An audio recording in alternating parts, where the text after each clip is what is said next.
Buenas tardes, feliz lunes, qué gusto saludarlos y darles la bienvenida a esta edición de Zoom de Noticias. ¿Cómo andas, Santi? ¿Cómo estás, Jimmy? Un gusto saludarte, muchos temas para compartir con ustedes. Ya comenzamos a recorrer el mundo y viajamos hasta Estados Unidos. Reabren en septiembre las oficinas de Google y Facebook. Sí, y uno de los requisitos para que sus empleados puedan volver a la presencialidad es que se den la vacuna contra el COVID. La vacunación contra COVID-19 será obligatoria para todos los empleados de Google y Facebook que trabajen en sus instalaciones. Así lo informaron el miércoles ambas compañías luego de una oleada de anuncios similares de organismos públicos de Estados Unidos. La directiva de Google expresó en un comunicado que la obligación se implementará en las próximas semanas en Estados Unidos para luego extenderse a otras regiones del mundo en los próximos meses.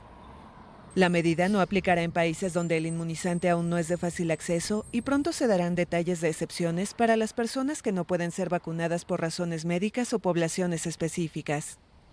Google también postergó la fecha oficial de regreso a los puestos del 1 de septiembre al 18 de octubre. Para Facebook, la vacunación también será obligatoria, según informó la vicepresidencia de la compañía a la AFP. En junio, la red social comunicó a sus empleados que quienes quisieran seguir teletrabajando a tiempo completo podían solicitarlo si sus funciones lo permitían. Al resto, se les recomienda trabajar al menos la mitad del tiempo en las instalaciones de la empresa. Facebook planea reabrir sus oficinas al 50% en septiembre y alcanzar su aforo máximo en octubre. De acuerdo con la Agencia Federal para el Cumplimiento de las Leyes contra la Discriminación en el Lugar de Trabajo de Estados Unidos, los empleadores pueden exigir a sus colaboradores que presenten prueba de vacunación anti-COVID con excepciones por razones médicas u objeciones religiosas. Y es momento de hacer una brevísima pausa en Zoom de Noticias. Quédense allí que seguiremos recorriendo el mundo. Vamos a hablar de muchos temas, entre ellos masajes tailandeses y autos en base a energía solar. Quédense allí que ya venimos.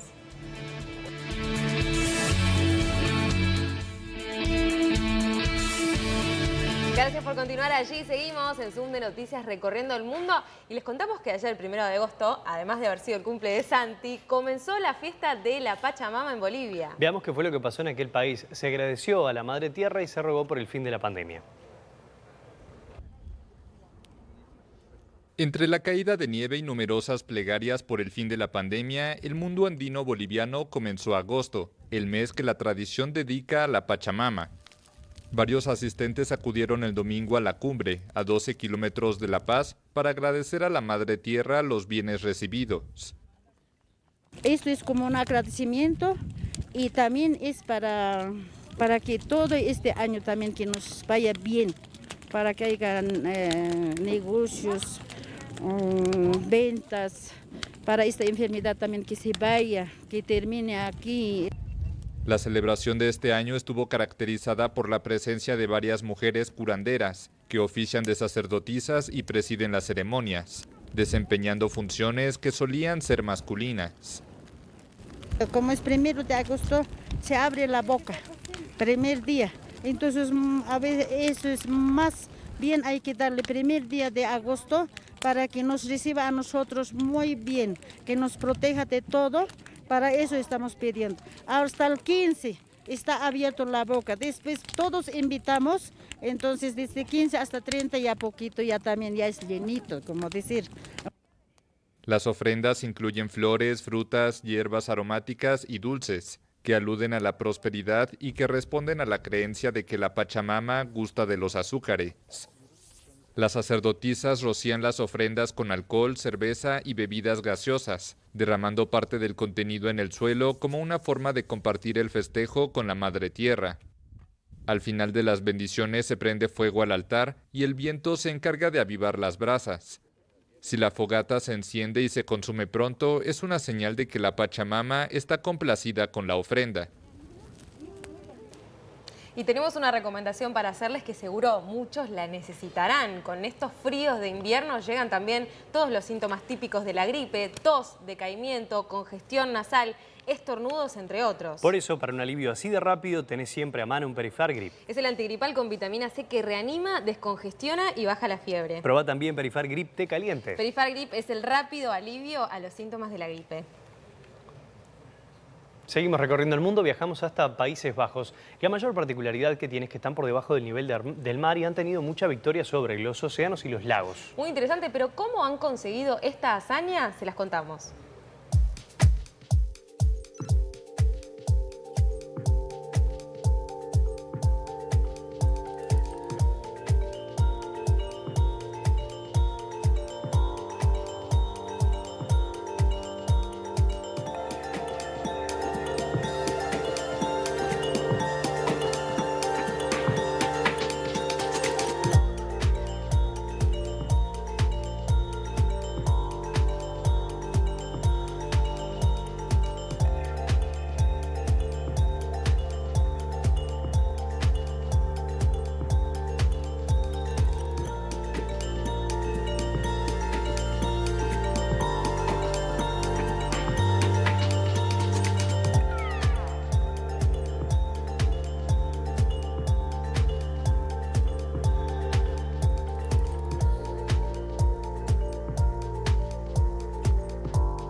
Seguimos viajando por el mundo y sabemos que estamos lejos aún de vencer a la pandemia. Y si hablamos de contagios, en Japón más del 50% de los casos están asociados a esta nueva variante Delta y por primera vez se registraron 10.000 contagios en 24 horas. Y en este sentido se ha extendido la emergencia sanitaria hasta el 31 de agosto.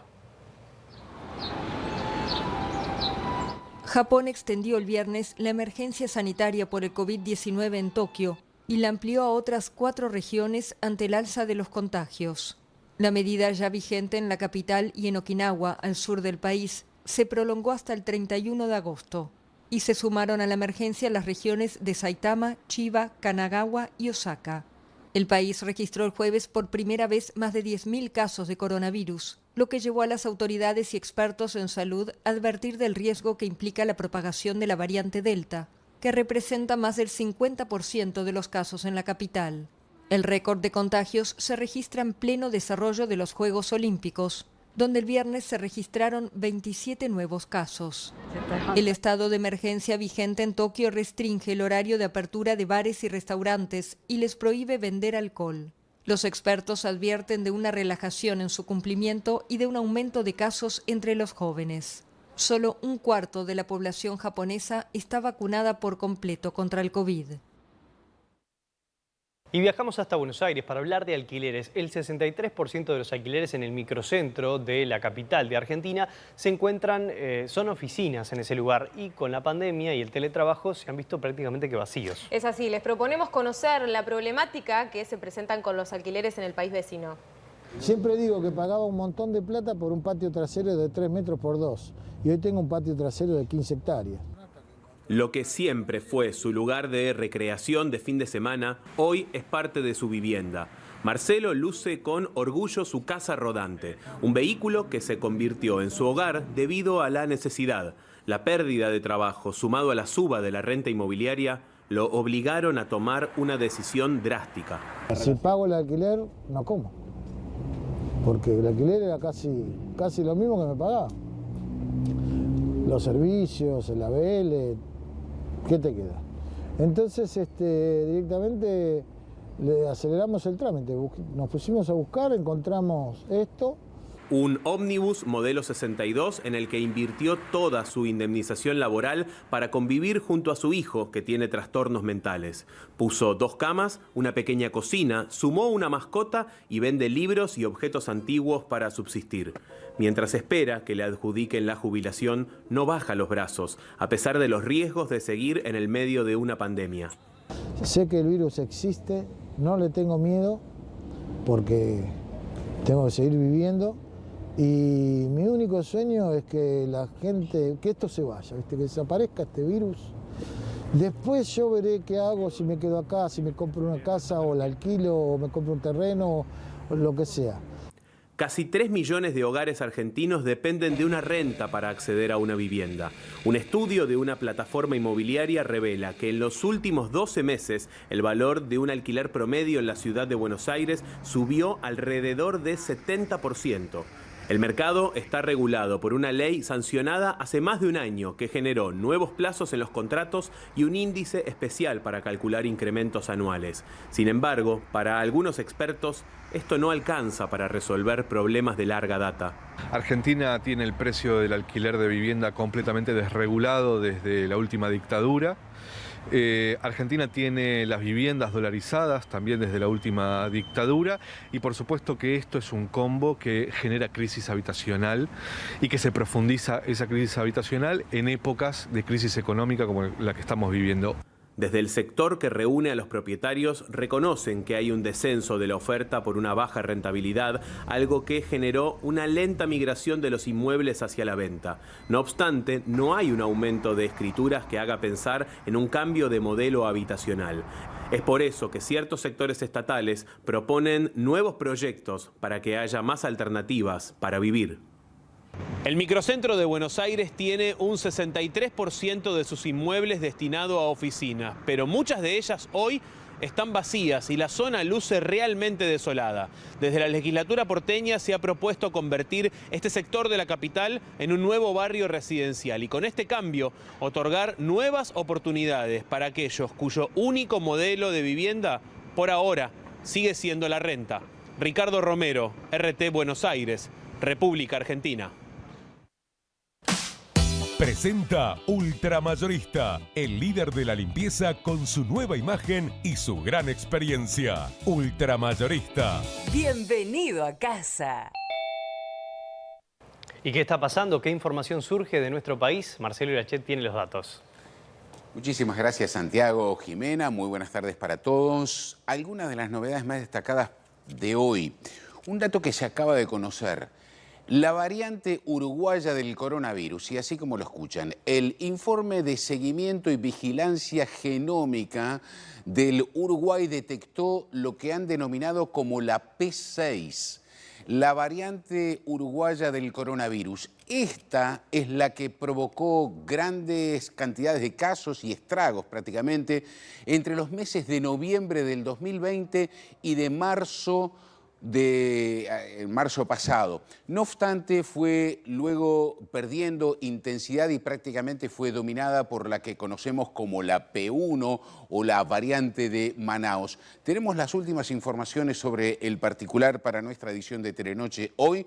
Además, se ha resuelto por parte del Ministerio de Salud Pública abrir el registro para los laboratorios, las farmacias y las mutualistas que deseen, vender, además de realizar el llamado test rápido o el de antígenos, ese que nos permite saber en un lapso de entre 15 y 30 minutos si tenemos o no coronavirus. Bueno, pues bien, es parte de todo un proceso el registro que luego va a seguir incrementándose y seguramente en las próximas semanas ya estará posible la realización de estos test, no solamente en la farmacia, sino también en los laboratorios y en las mutualistas.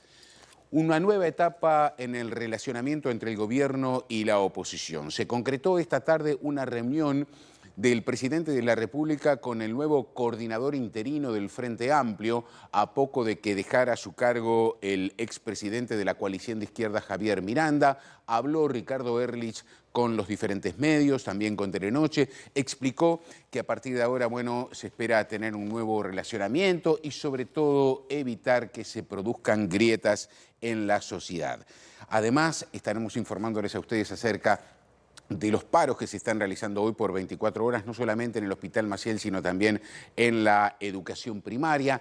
Y en los dos casos, el motivo de la detención de tareas por parte de los trabajadores tiene que ver con agresiones. Ustedes recordarán la semana pasada una maestra en la zona de Punta de Rieles y ahora por parte de un usuario a una funcionaria en el Hospital Maciel. Informe especial acerca del tema basura, la disposición final de los residuos. Algunos datos para tener en cuenta: son 8.000 toneladas que se recogen de basura solamente en Montevideo. ¿Saben cuánto se recicla de esto? Menos del 1%. Roberto Hernández tiene un informe sobre el particular. Bueno, llegaron hoy al Uruguay los remeros que se ubicaron sextos a nivel mundial, luego de una muy fuerte competencia en los Juegos Olímpicos de Tokio. Por supuesto, estaremos con todo el panorama deportivo de los Juegos Olímpicos, también del fútbol local. Y para el final les recomendamos especialmente la situación que se está viviendo, al menos en 4 naciones europeas,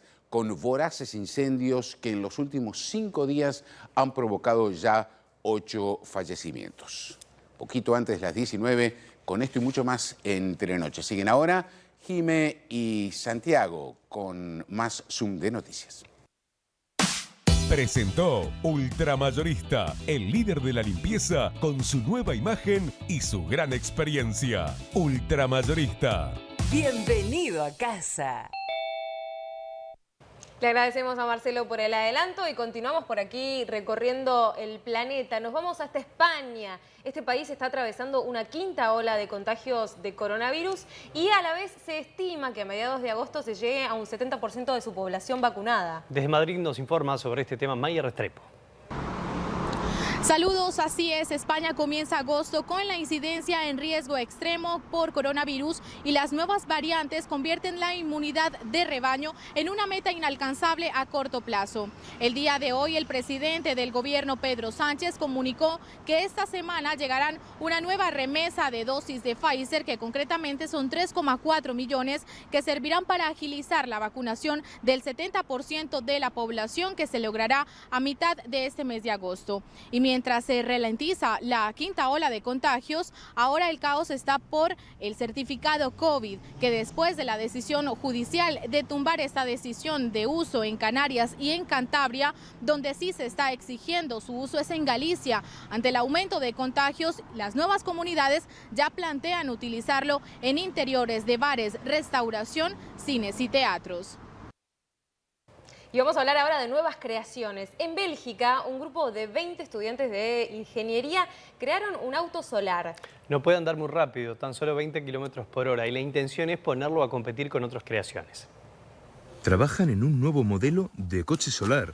Es el equipo Agoria Solar, formado por 20 estudiantes de ingeniería belgas que cada 2 años crean un coche solar más innovador y eficiente que el anterior. A su 9º vehículo lo han llamado Blue Point Atlas. Construido en 1 año, funciona con energía solar, no precisa de ningún combustible y alcanza una velocidad máxima de 120 kilómetros por hora, el máximo permitido por carretera. El Blue Point Atlas se diferencia de los coches anteriores por su forma aerodinámica más puntiaguda, sus 3 ruedas y la tecnología empleada. Ahora el equipo belga pondrá a prueba su trabajo en una carrera por las montañas de Marruecos, donde competirán contra otros equipos de estudiantes internacionales que también han dado forma a su propio coche solar.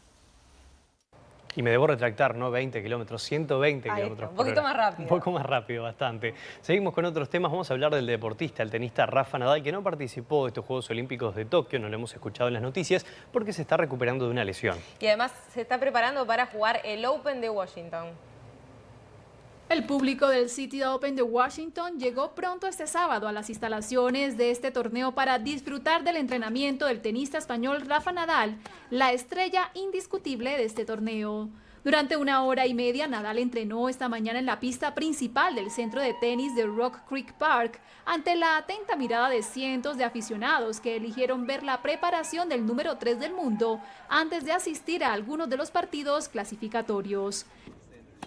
Nadal y su entrenador Francis Roig practicaban ya desde antes de la hora a la que se ha citado al público y a los medios y han visto cómo las gradas se iban ocupando con cada vez más gente para disfrutar de la experiencia. Nadal ha elegido el City Open para volver a la competición tras el descanso que decidió tomarse después de su derrota en las semifinales de Roland Garros ante el serbio Novak Djokovic el pasado 11 de junio. El debut de Nadal en el City Open de Washington será el miércoles 4 de agosto con un partido en el que se enfrentará el vencedor del encuentro entre el estadounidense Jack Sock y el japonés Yoshihito Nishioka. Nos vamos hasta Colombia. Ahora en este país se está buscando ganarle a la deforestación en la Amazonia. Y veamos cuál es el resultado que han tenido hasta el momento. Hay zonas en la Sierra de la Macarena, uno de los grandes pulmones colombianos, donde es fácil olvidar que es el comienzo de la selva amazónica y con cuadros perfectos de bosque arrasado o quemado, parece que la deforestación ganó la batalla. Basta con sobrevolar esta vasta serranía o transitar por una de las pocas carreteras destapadas por las que se puede acceder a ella para ver los estragos que ha causado en los últimos años la tala indiscriminada de árboles, que rozó máximos históricos en 2017 y aún continúa.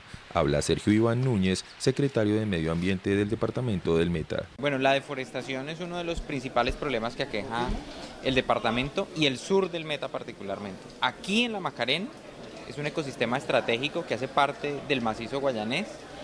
No es cordillera, no es selva, sino es un ecosistema único. Pero aquí justamente tenemos uno de los núcleos de deforestación más grandes. En 2020 en Colombia, según cifras gubernamentales, se perdieron 171.685 hectáreas de bosque, lo que equivale a una superficie superior a la de ciudades como Río de Janeiro o Medellín, y la mayoría de estos árboles se concentraban en el cinturón del centro-sur del país, en los departamentos del Meta, Caquetá y Guaviare. El Meta fue donde más aumentó este problema, con más de 35.500 hectáreas de bosque tumbado y un aumento del 8% respecto a años anteriores, cuando la tendencia venía a la baja. Mientras el mundo se cerró, en las zonas más apartadas, se contó con toda la actividad de las personas, ¿sí? Y allí pues se generaron los efectos negativos en materia ambiental. Sin lugar a dudas, en otros escenarios de nuestro departamento, ese efecto sí se presentó, que el hombre al estar encerrado, al disminuir sus actividades, pues la naturaleza fue recuperando parte de su territorio. Sin embargo, las autoridades apuestan por la educación, por pagar para que se conserven bosques y convencer a las comunidades de optar por actividades como el ecoturismo. Este año, aseguran las autoridades locales, el panorama pinta mejor, a pesar de que se han talado 15.400 hectáreas en el Meta en el primer trimestre de 2021. La cifra disminuyó un 36% si lo comparamos con el mismo periodo del año anterior. Y de Colombia viajamos hasta Estados Unidos para hablar del crecimiento de la economía, una cifra alentadora que se está dando allí. Sí, los expertos evalúan que se trata de niveles parecidos a la prepandemia.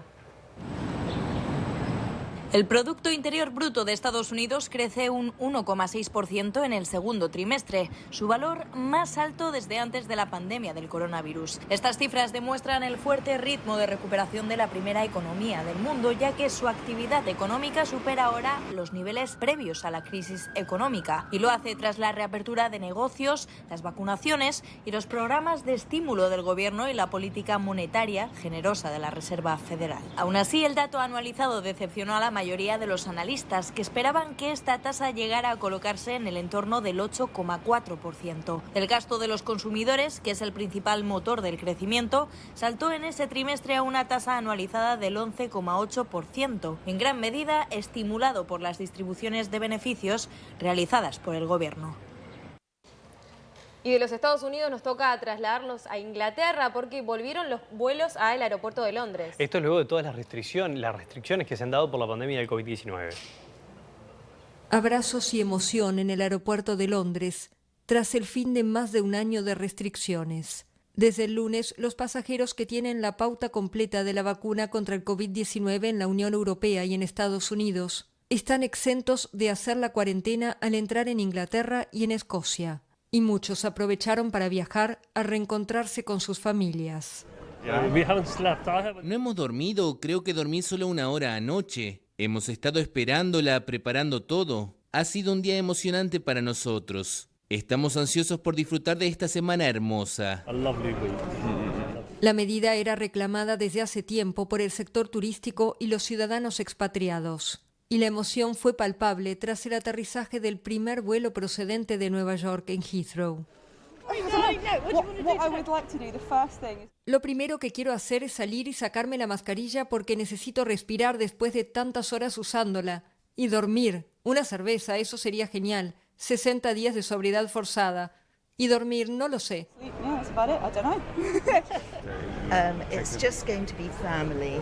Solo seremos la familia y haremos actividades al aire libre con nuestro nieto. Y creo que ellos son muy estrictos con las mascarillas y distanciamiento en Estados Unidos.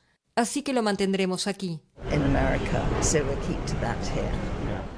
Hasta ahora el Reino Unido imponía una cuarentena de entre 5 y 10 días, así como la realización de test costosos para entrar en el país si se viajaba desde los países clasificados naranja, es decir, la mayoría de los destinos turísticos en la Unión Europea y Estados Unidos. Las medidas adoptadas el lunes por Londres no incluyen a los países marcados en rojo por el gobierno, como India, Emiratos Árabes Unidos y varios países de Sudamérica. Desde esos lugares, solo los residentes en el Reino Unido pueden regresar, a cambio de pagarse una costosa cuarentena en los hoteles designados.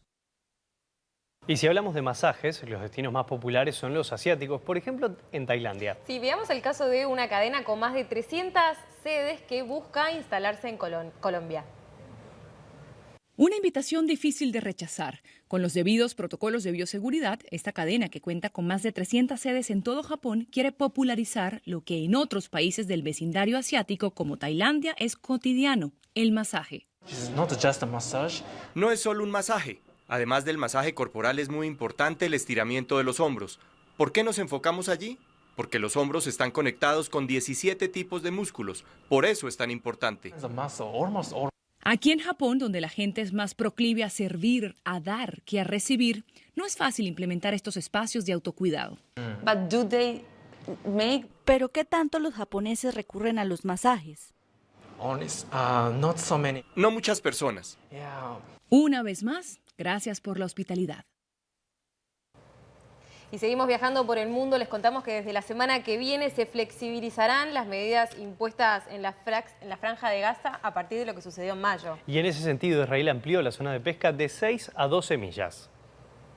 Israel amplió la zona de pesca de la Franja de Gaza de 6 a 12 millas náuticas tras reducirla esta semana en el marco de un pequeño aumento de la tensión con las milicias palestinas del enclave.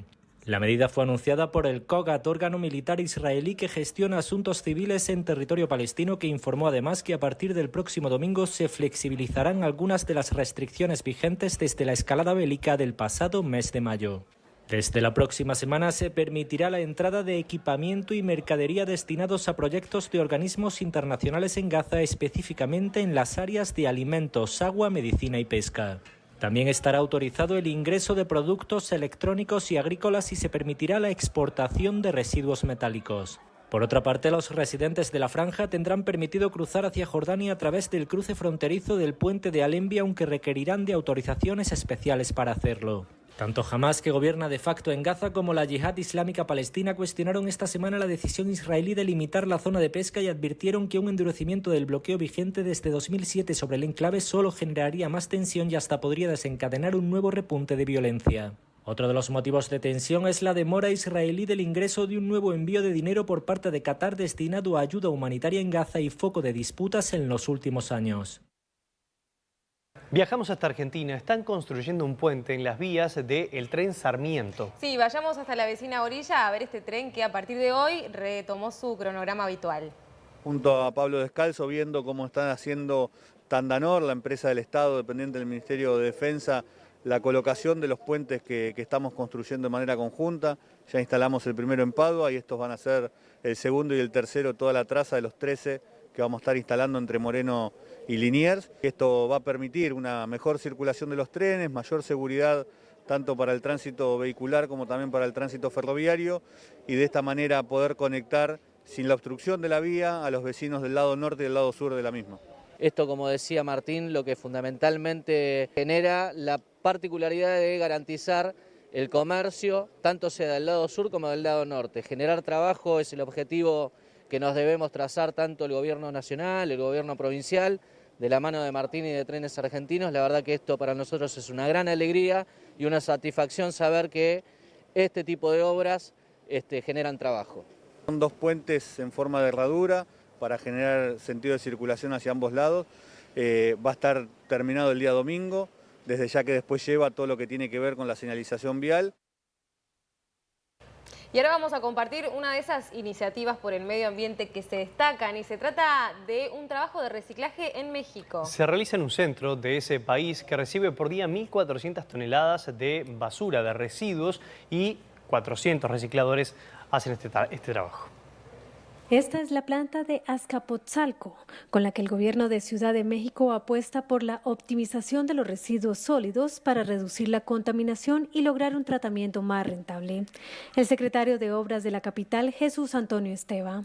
Pero la idea y el objetivo es, con proyectos como este y con los procesos de separación desde casa, bajarlo a 3.000 o menos toneladas hacia final de la administración. Las instalaciones tienen 11.000 metros cuadrados, donde trabajan más de 400 trabajadores y reciben cada día 1.400 toneladas de residuos sólidos. De estos, 400 son residuos orgánicos que llegan en los camiones recolectores y se transfieren directamente a góndolas que se dirigen a plantas de compostaje. El resto entran a la planta de selección, 240 terminan como rechazo y el resto tienen un destino después de ser seleccionados y separados. Unas 300 toneladas terminan siendo combustibles fósiles que se venden a la industria cementera, donde los queman para obtener altas temperaturas en los hornos, y 60 toneladas son residuos de materiales reciclables.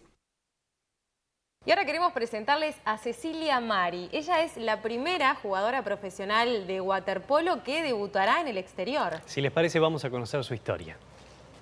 Amante de la piscina y del trabajo colectivo, la uruguaya Cecilia Mari encontró en el waterpolo su deporte perfecto, ese que este año la llevará a Estados Unidos, la tierra del último campeón del mundo en categoría femenina. Sin duda, Estados Unidos tiene toda una estructura, ¿sí? Tanto deportiva como académica, que es lo que te permite estudiar y jugar a la vez, que es un poco lo que yo buscaba. Y bueno, eso hace que al crecer puedas acompañar con el deporte y sin duda tienen un nivel excepcional. Este será un paso más de los que viene dando la deportista de 24 años, quien ya entró en la historia al convertirse en la primera mujer nacida en el país sudamericano en defender a un equipo del exterior, cuando jugó en la Liga Chilena. A pocos días de emprender su nueva aventura, Mari recibe a Efe en la piscina del club en el que tiene su escuela de waterpolo, donde cuenta sus últimos pasos en Uruguay y las dificultades de competir en un país en el que solo hay 2 equipos femeninos de su especialidad. La competencia local es muy difícil de generar, o sea, se genera un partido contra ese equipo y es una vez cada bastante tiempo. Entonces lo que sí busqué yo es jugar fuera, ¿sí? Estuve en Chile, en Barcelona, buscando jugar con equipos de afuera para tener ese roce, esa competencia. Con esa pasión que muestra, la misma que le permitió sumar experiencias en Chile y en España, Mari ya se prepara para emprender una nueva aventura en Estados Unidos. Allí, en la tierra del último campeón del mundo en categoría femenina, y pese a que todavía desconoce las experiencias que le esperan en Estados Unidos, sabe que tendrá todo a disposición para cumplir sus objetivos y seguir escribiendo su historia. Seguimos adelante con otros temas. Mucho hemos hablado de la tercera dosis de la vacuna que se va a aplicar en Uruguay, pero Israel ha sido el primer estado en el mundo en aplicarla. Sí, es una medida que ha generado polémica porque Pfizer lo recomienda, pero las autoridades sanitarias ni de la Unión Europea ni de los Estados Unidos aún lo han aprobado. Israel comienza a inyectar la tercera dosis de la vacuna contra la COVID-19 a adultos mayores de 60 años. Decenas de miles de israelíes ya pidieron cita para recibir esta inyección de refuerzo de la vacuna de Pfizer, disponible desde hace algunas semanas para adultos inmunodeprimidos y ahora también para mayores de 60, a los que se administró la segunda dosis hace al menos 5 meses. Clalit, una de las mutuas israelíes encargadas de administrar la vacuna, acogió en sus clínicas de todo el país a unas 1.300 personas para recibir la tercera dosis y está previsto que otros 7.000 de sus clientes se vacunen también los próximos días. La meta del gobierno israelí es que en torno a 1,5 millones de ciudadanos que superan los 60 años se vacunen la próxima semana en una nueva campaña masiva que se produce mientras el país sigue registrando un aumento en las tasas de morbilidad por coronavirus. Y el fin de semana una de las noticias de los Juegos Olímpicos fue una medalla doble de oro por salto alto entre el deportista de Qatar y el italiano. Esta y otras imágenes destacadas del fin de semana de los Juegos Olímpicos a continuación.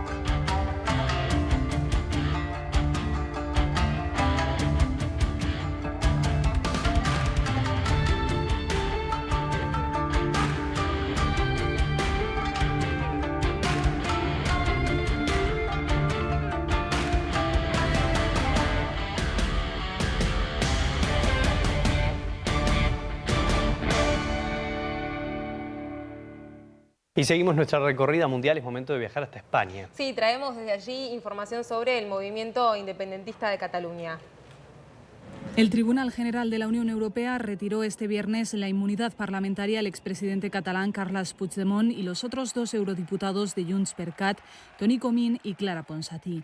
En un acto dictado este viernes, revocó la decisión provisional que adoptó el pasado 2 de junio de concederles temporalmente la inmunidad parlamentaria hasta que resolviera sobre el recurso que los 3 eurodiputados presentaron contra la decisión del Parlamento Europeo de aceptar el suplicatorio que solicitó el Tribunal Supremo. Los jueces con sede en Luxemburgo desestimaron así la demanda de medidas provisionales que los 3 eurodiputados interpusieron el pasado 26 de mayo, pidiendo que se suspendiera la aprobación del suplicatorio porque permitía a cualquier Estado miembro y al Reino Unido detenerlos o restringir sus desplazamientos y entregarlos a las autoridades españolas. El vicepresidente del Tribunal General de la Unión Europea ha dicho que la suspensión del suplicatorio se puede adoptar si su concesión está justificada y si es urgente. Sin embargo, considera que los diputados no han conseguido demostrar que concurra el requisito de la urgencia, puesto que en la situación actual el perjuicio grave e irreparable que invocan no puede ser calificado de cierto o acreditado con un grado de probabilidad suficiente. Además, el tribunal asegura que los 3 eurodiputados catalanes no han demostrado que su entrega a las autoridades españolas y su posterior puesta en situación de detención provisional fueran previsibles con un grado de probabilidad suficiente, en particular respecto a Bélgica, el estado en el que residen. Y ahora les traemos un hallazgo que se dio en Colombia. Encontraron tumbas prehispánicas. Estaban trabajando en la ampliación de una avenida en Bogotá y dieron con este hallazgo. Nuevos indicios de la existencia de vestigios de un pueblo prehispánico en Bogotá. El Instituto de Desarrollo Urbano informó de la localización de tumbas con restos prehispánicos durante las excavaciones para la ampliación de una avenida de la capital colombiana. Se encontraron 26 tumbas, de las cuales hay 3 cuerpos que tienen ajuar, collares. Se han encontrado vasijas, algunos fragmentos de ellas, pero hay 3 vasijas completas, algunos litigios y no se encontró nada de oro. Los trabajadores tenían indicios de los vestigios desde febrero tras ubicar un lítico, piedra arqueológica y un fragmento de cerámica. Una vez concluyan las excavaciones, se podrá levantar un inventario completo de objetos y restos que, según los expertos, corresponderían a la cultura muisca. Antes de la llegada de los conquistadores españoles, los muiscas se encontraban en su apogeo, principalmente en la zona que ahora pertenece a los departamentos de Cundinamarca y Boyacá. Viajamos hasta Alemania, los escolares están por comenzar su año lectivo. Sí, y en este contexto se ha tenido que intensificar los controles por la llegada de nuevos contagios de COVID-19, en este caso importados. Alemania intenta aumentar el control sobre los viajeros ante el creciente número de contagios de COVID importados del extranjero y la preocupación por cómo puede afectar al pronto retorno a la actividad escolar presencial. A partir del 1 de agosto entrarán en vigor normas más estrictas de ingreso en el país para los ciudadanos que no hayan recibido la pauta completa de la vacuna o no hayan superado la enfermedad. Todos los viajeros mayores de 12 años no inmunizados deberán presentar un test negativo, independientemente de su vía de acceso a Alemania y del país de estancia previa, sea considerado o no región de riesgo. Sin embargo, la normativa será más estricta para aquellos que ingresen al país desde una zona bajo dominio de una variante más agresiva y no predominante en Alemania, ya que la obligación de presentar un test negativo se extiende también a las personas inmunizadas. Y nos vamos, pero antes viajamos hasta El Salvador. En este país se aumentó un 20% el salario mínimo. Así lo indica su legislación, cada 3 años tienen que hacer este aumento. Lo dejamos con esta información y nos despedimos, nos reencontramos mañana. En la previa de Telenoche, en la pantalla de Canal 4. A partir de este domingo entra en vigencia en El Salvador un aumento del 20% al sueldo básico, por lo que el salario mínimo alcanzará los $365. El Consejo Nacional del Salario Mínimo, integrado por el gobierno, representantes de trabajadores y la empresa privada, determinó el pasado 2 de julio el incremento salarial sin contar con los votos de la empresa privada, según lo informó en su momento el ministro de Trabajo Rolando Castro. Según el gobierno, con el incremento del salario mínimo, los empleados del área de comercio y servicios pasarán de ganar $304,17 a recibir los 365. El gobierno entregará a través del Banco del Desarrollo de El Salvador un subsidio a unas 13.500 micro y pequeñas empresas para cubrir el aumento por 12 meses. Así las cosas, el Ejecutivo propuso al Consejo del Salario el incremento del 20% del sueldo base para tratar de aminorar el impacto de la inflación, según informó el presidente Nayib Bukele. La legislación de El Salvador señala que el salario mínimo debe revisarse cada 3 años y el último incremento se dio en el 2018.